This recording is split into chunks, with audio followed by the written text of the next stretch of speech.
moguls P. Diddy and Jay-Z has been dismissed with prejudice, meaning it's been permanently dismissed and cannot be filed again.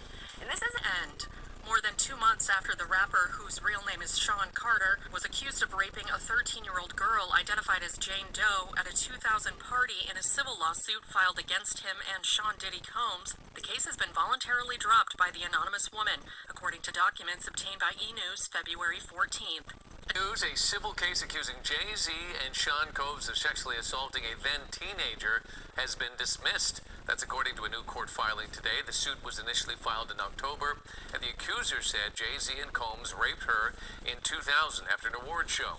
Jay-Z was quick to deny the allegations. An attorney for the rapper said today Jay-Z never settled and cleared his name.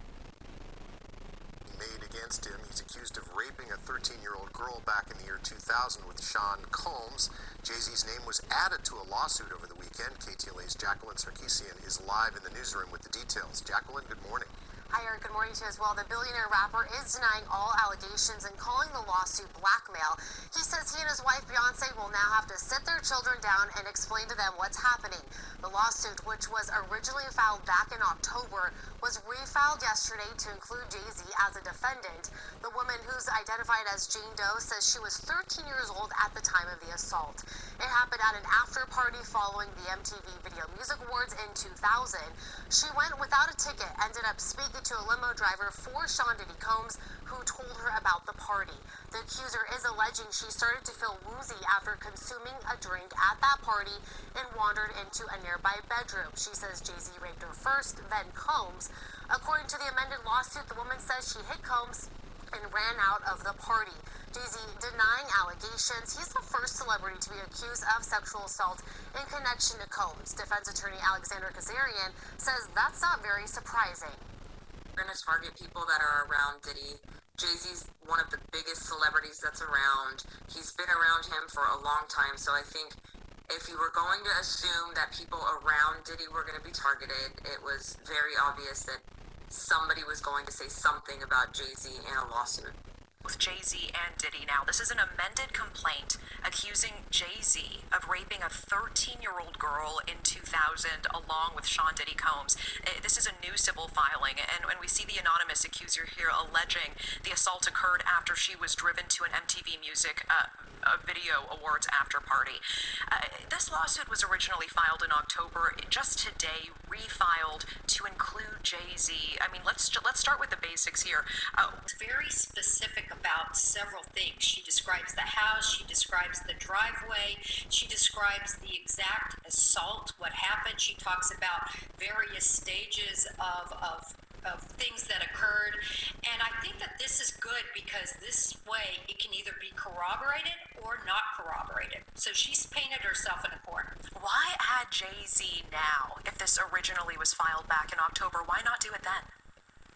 Very interesting question. I think, we're seeing the same attorney for many of these complainants. And I think we're going to see more and more people added. I think there's a lot that they were looking to prove, and maybe they didn't quite have what they thought they needed to file against Jay-Z initially. We always appreciate the insight into Jay-Z is innocent. Tony Buzbee has dismissed the case. He has dismissed the case against Diddy and Jay-Z, and we have to ask what this means for the greater good. What is going on, Tony Buzbee? Listen, again, Tony Buzbee and that girl dismissed the entire case today, and he was so petty, he forgot to put Jay-Z's name in the defendants.